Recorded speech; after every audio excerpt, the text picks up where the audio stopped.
Nestled along a dusty stretch of Route 66 on the outskirts of Santa Fe, New Mexico, stood a little roadside diner that looked like it had been forgotten by time. Its chrome edges were dulled by years of desert sun, and the old neon sign buzzed faintly above the entrance, flickering the word open like a heartbeat refusing to quit. Inside, the place breathed nostalgia.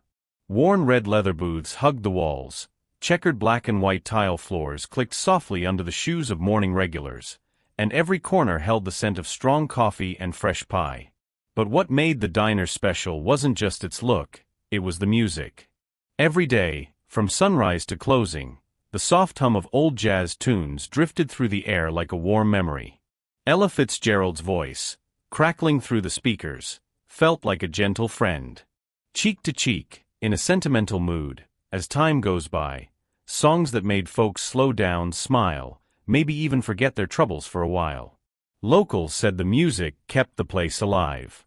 Travelers said it made them feel like they'd stepped into a different world. But for Emily, the woman behind the counter with a tired smile and grace in her step, it was more than background noise.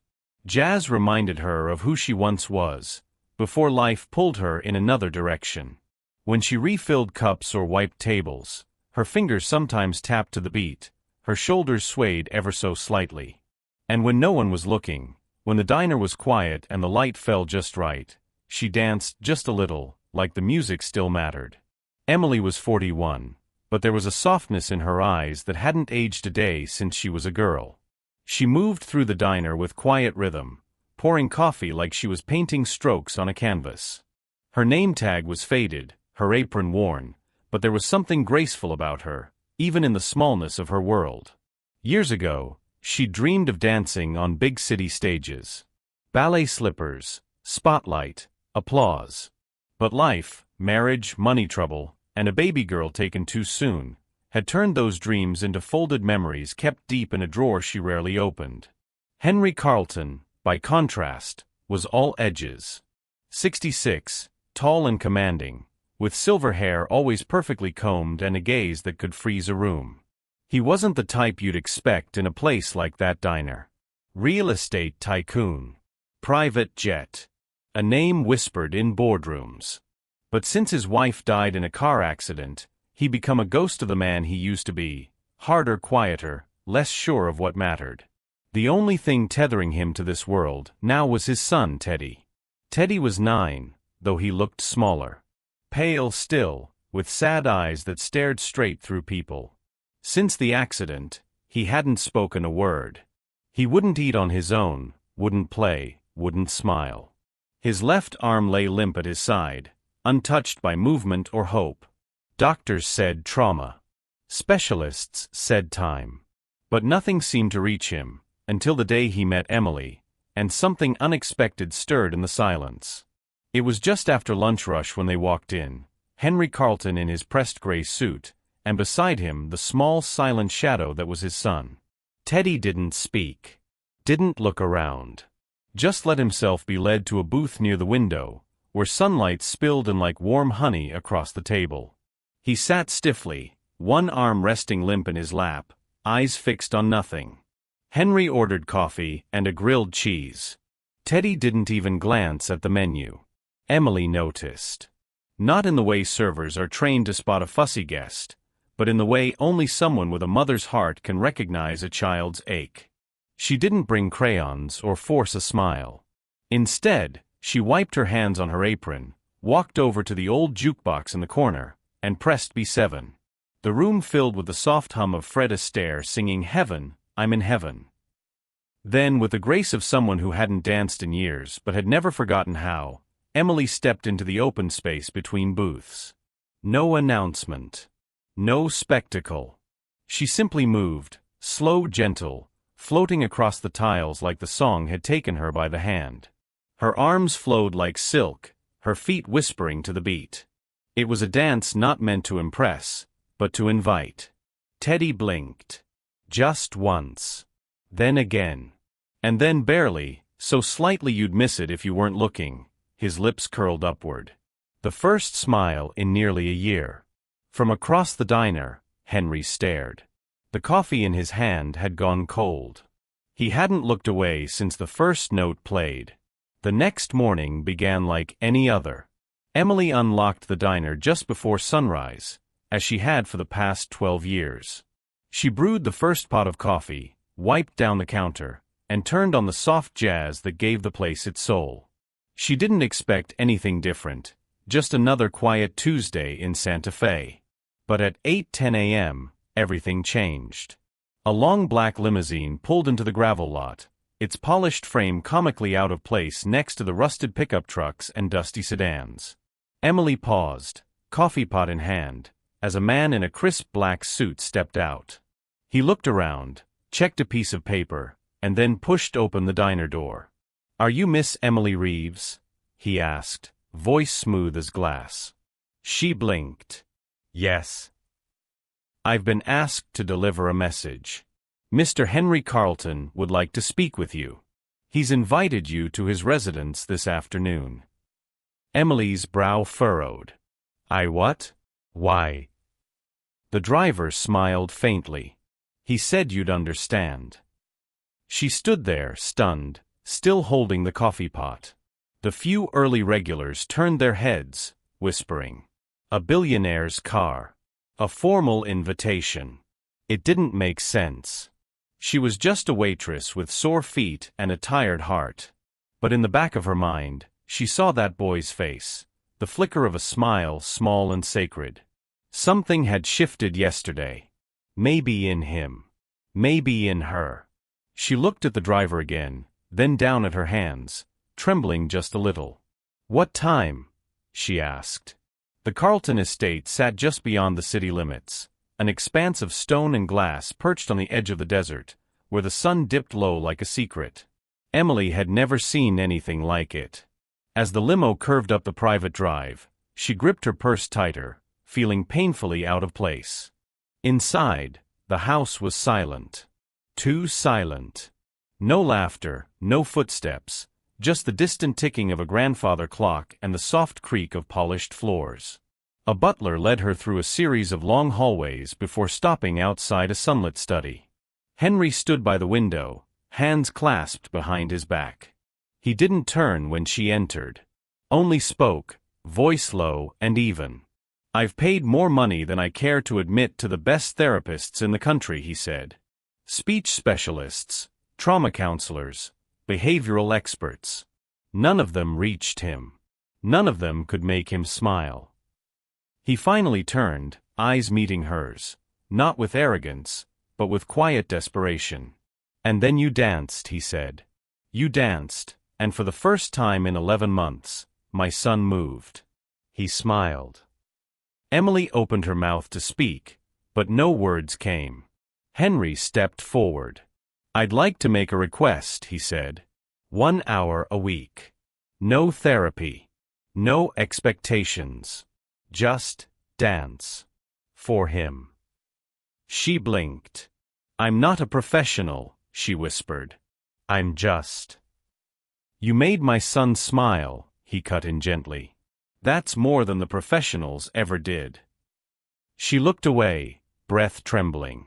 And then, slowly, she nodded. Emily sat alone in the back seat of the limousine, hands folded tightly in her lap. The sun was setting behind the hills, casting long golden streaks across the windows, but she barely noticed. Her thoughts swirled louder than the hum of the tires on the road. What was she doing? She wasn't a therapist. She had no degree, no training. She was a diner waitress who hadn't danced in front of anyone in over a decade. The idea of walking into a stranger's mansion to perform for a grieving child felt surreal, like a scene from someone else's life.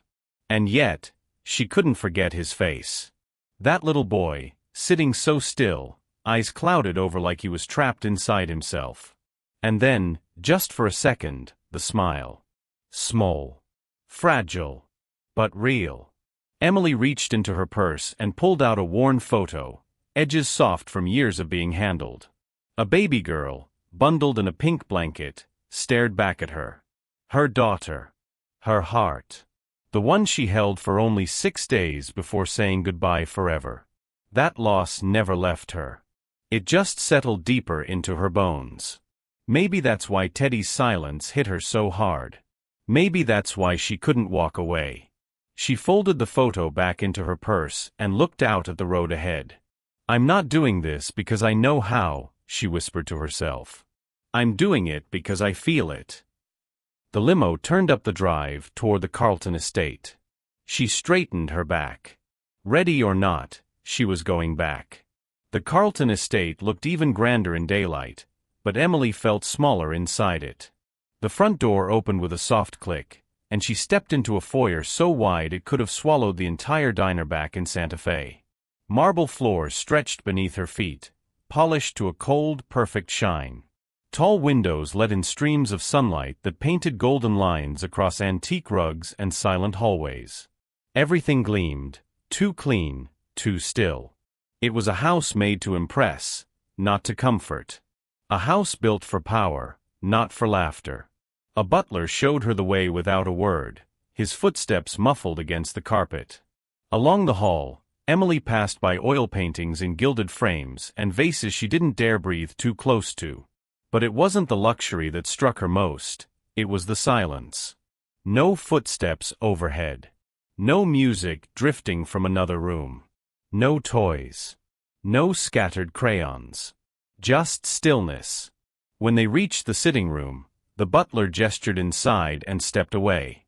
Teddy sat alone on a velvet settee near the window, framed by long, heavy drapes. His small frame was swallowed by the furniture, legs dangling just above the floor, eyes fixed on the garden beyond the glass. He didn't turn. He didn't blink. Emily's chest tightened. There were no scars on the boy, no bandages, but the wound was there everywhere, in the stillness of his hands and the distance in his stare. She stepped softly onto the rug, heart pounding. Somewhere behind a closed door, Henry was likely watching. But this wasn't about him. Not now. She didn't speak. She reached into her bag and pulled out a small speaker. And then, she pressed play. Word traveled quickly through the Carlton household.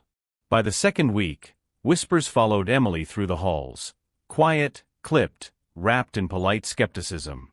The butler nodded curtly when she arrived, but his eyes betrayed a silent question. The head nurse, a woman with 30 years of experience and a clipboard always tucked beneath her arm, offered tight smiles that never reached her eyes. "She's the dancer," one of the younger staff had murmured near the kitchen. "The waitress," someone else corrected. From that diner out on Route 66. To them, she didn't belong.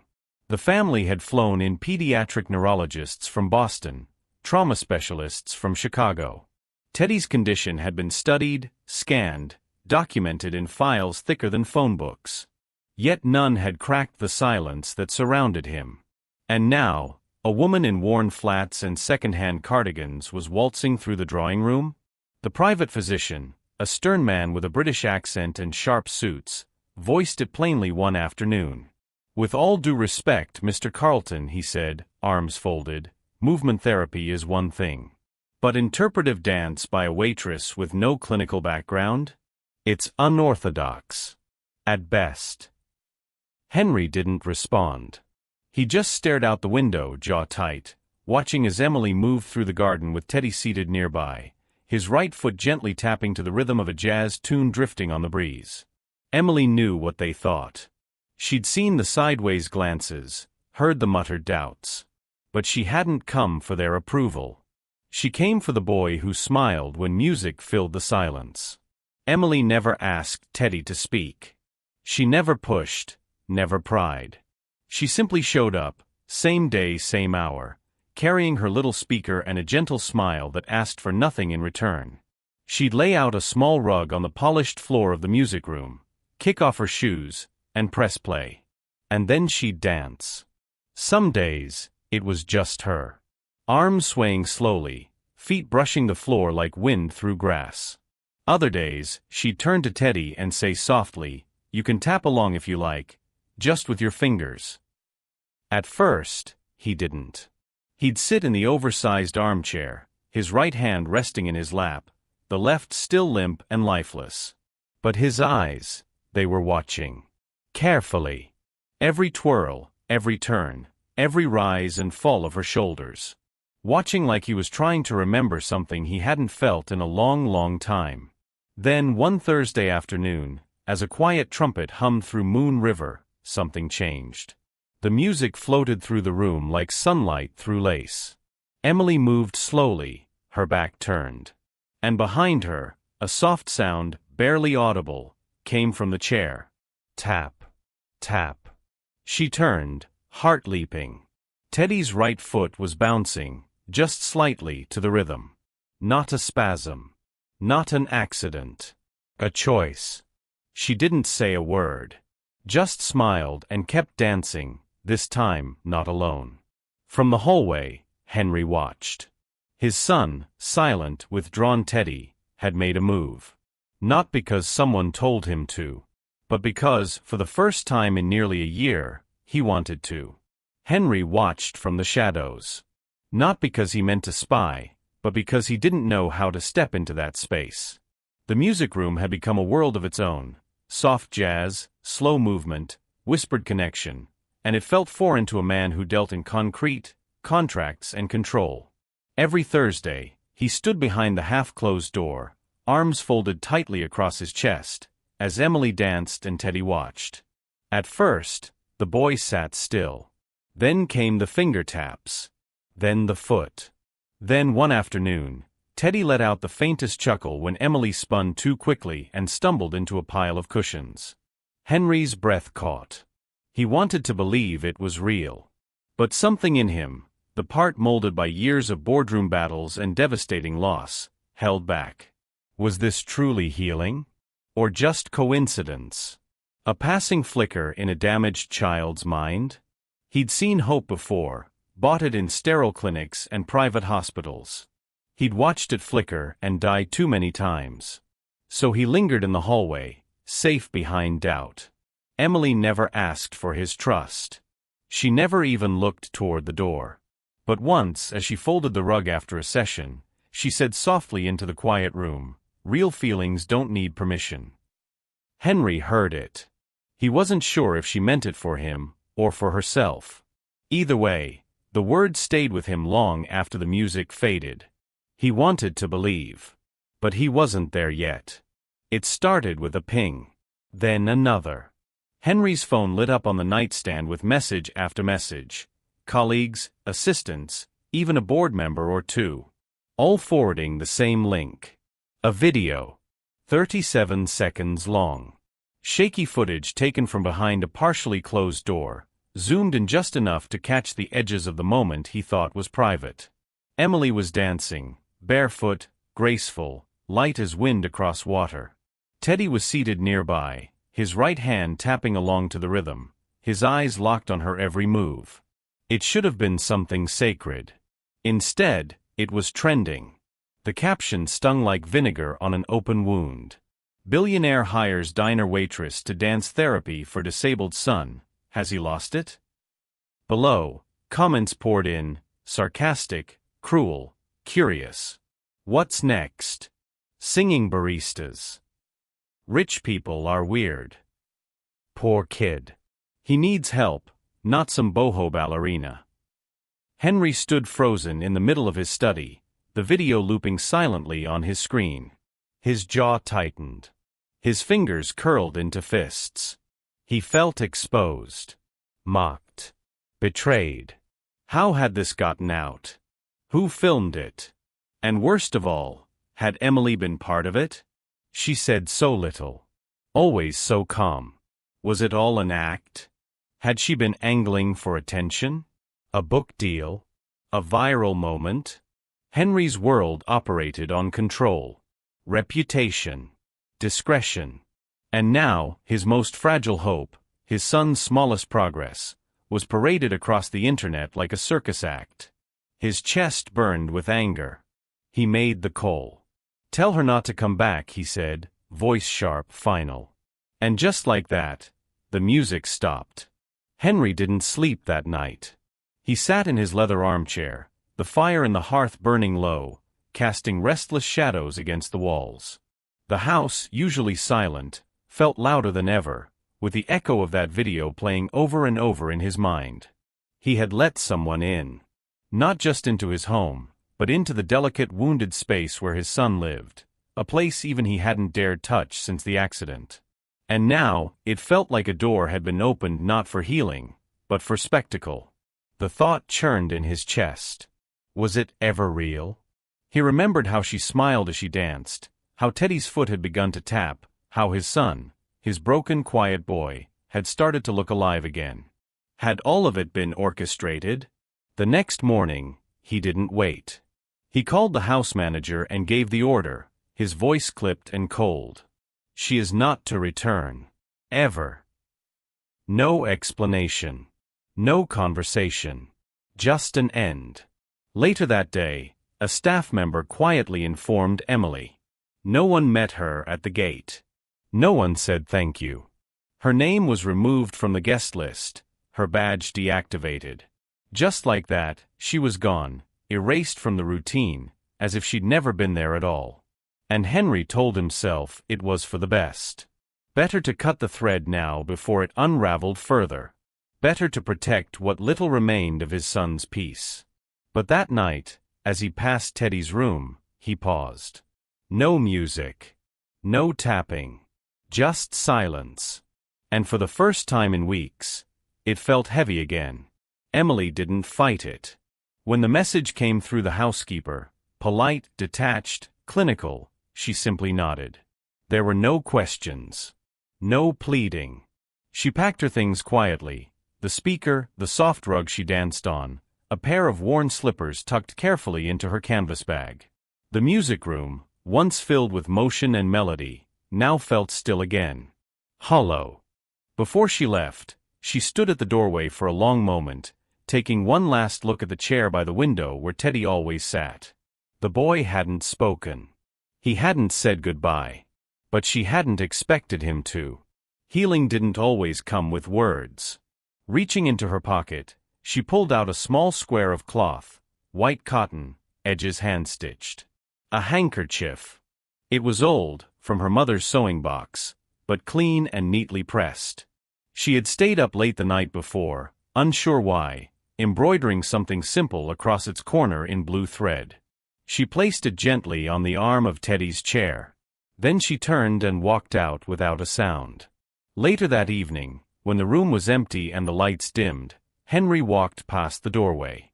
Something caught his eye, a flash of white in the soft dusk. He stepped in, confused, and picked up the handkerchief. The stitching was careful. Precise. True feeling. Doesn't need a stage. He stared at the words, fingers tightening around the cloth. It wasn't a plea. It wasn't an accusation. It was just the truth. And somehow, it weighed heavier than anger ever could. It was 2 days later when the truth surfaced, quietly, almost apologetically.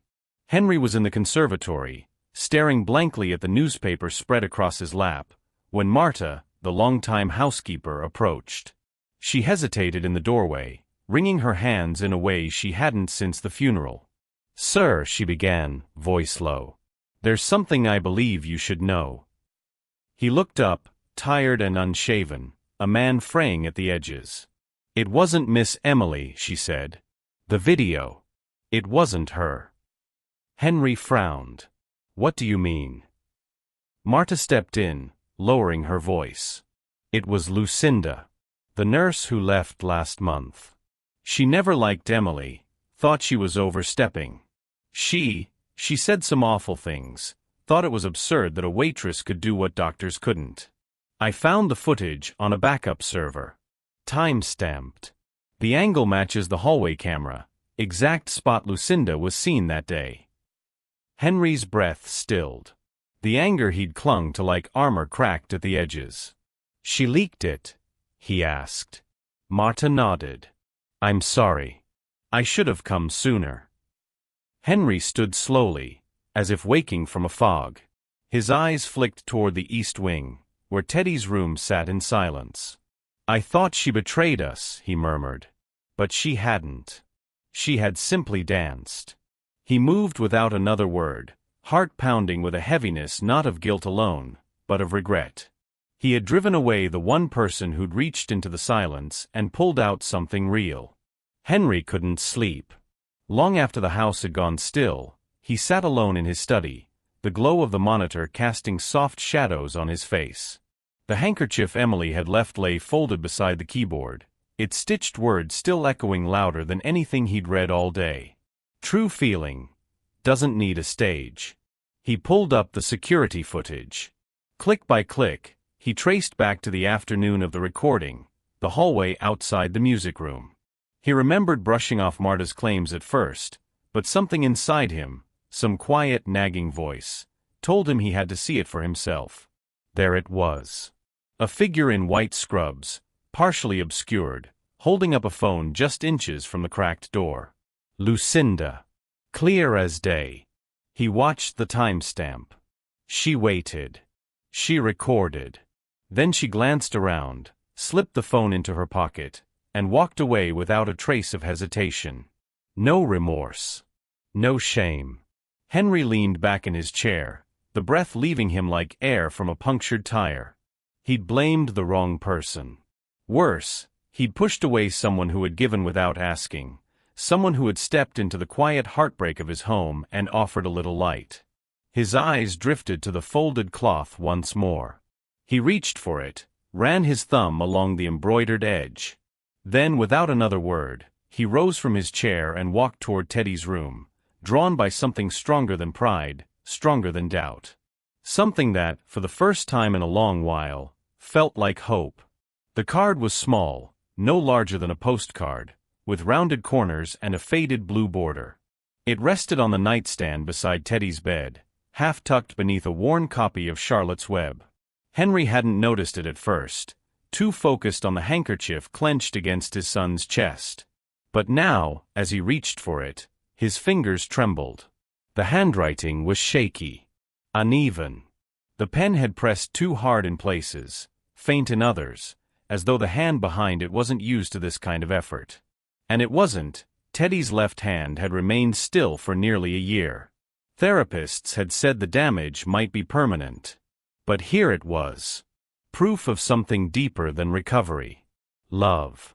The words were few, but they hit with the weight of 1,000 conversations left unsaid. Dad. I want her to come back.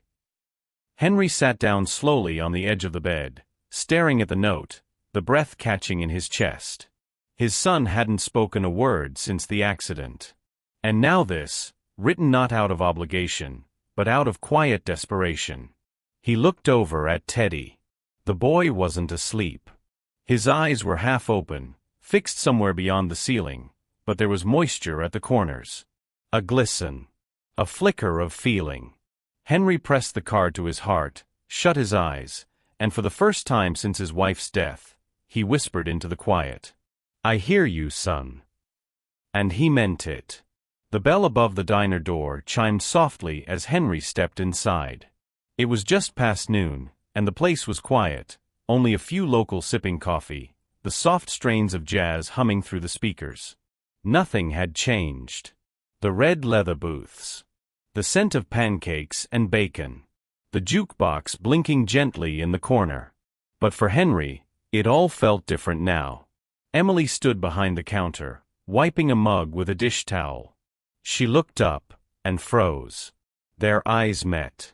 For a moment, neither of them spoke. Then Henry removed his hat. I owe you an apology, he said, voice low but clear. Emily set the mug down slowly. You don't have to. Yes, I do, he interrupted gently. I made assumptions. I let fear talk louder than truth. I thought you had taken something from us, when the truth is, you gave something back. She didn't answer, just watched him with cautious eyes. He stepped closer, his voice trembling now. I don't need you to dance, he said. Not anymore. I don't even know if the dancing was the magic, or just the way you looked at him like he mattered. He paused. What I do know is that he smiles when you're there. And that's more than I've seen in a very long time.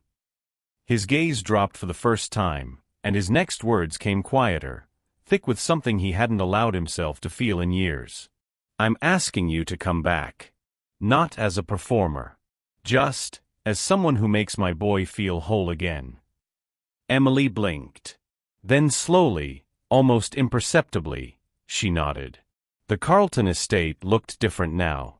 Not because the walls had changed or the furniture had shifted, but because the air felt lighter, warmer.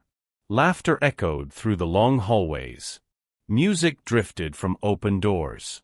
And once a week, the great sunroom overlooking the garden transformed into something it had never been before, a place of movement, joy, and possibility. Emily had returned, not as a guest, not as a servant, but as a teacher. She called it Dance and Feel, a simple name for something that went far beyond steps and rhythm. It was a class for children who didn't fit into neat boxes, who struggled with words or limbs or pain too big to explain. Some were in wheelchairs. Some never spoke. Some flinched at the touch of music. But Emily didn't ask them to be anything more than what they were. She moved gently, patiently, teaching them not how to dance, but how to feel safe enough to try. Teddy was always the quietest. He still didn't speak much. Still kept to the edge of the room at first, watching the others with those wide, solemn eyes. But slowly, over weeks, his arms began to lift. His steps began to follow. The music, once just background noise to his grief, began to reach him again. And then came the recital. It wasn't fancy, just folding chairs, homemade cookies, and proud parents sitting shoulder to shoulder in the sunroom. Henry sat in the front row, his hands trembling more than Teddy's. The music began, soft, steady, familiar. Teddy stepped forward. He wore a plain white shirt and soft canvas shoes. His frame was still thin, his left hand still shook. But when he raised both arms, slowly, deliberately, and let them move in time with the melody, the room fell into silence. Each motion was careful, like a language made of air. Each step was small, but sure. He wasn't dancing to impress. He was dancing to exist. Emily stood at the side, her eyes glassy, her heart in her throat. Henry, overwhelmed, covered his mouth with his hand. He didn't cry at business losses. He didn't cry at funerals. But today, he wept. Not because his son was perfect, but because his son was present. When the music ended, Teddy froze for a moment, uncertain. Then the room erupted into applause. Not polite, not rehearsed, real. Teddy blinked, stunned. And then he smiled. Wide. Alive. And the boy who had once been silent took a small bow. Long after the chairs were folded and the last crumb of cookie swept away, the music still lingered in the walls. The sun dipped low behind the hills, casting golden light across the hardwood floor where Teddy had danced. Emily stood alone for a moment in that quiet room, letting it all sink in, the journey, the ache, the quiet miracle stitched together by music, trust, and time. She thought about how far they had all come. Teddy, once a boy locked inside himself, now moving with intention. Henry, once a man buried beneath grief, now clapping through tears in the front row. And herself, just a waitress with tired shoes and a bruised past, now helping children believe they could move again. Not because of therapy. Not because of science. But because someone dared to show up. Softly. Steadily.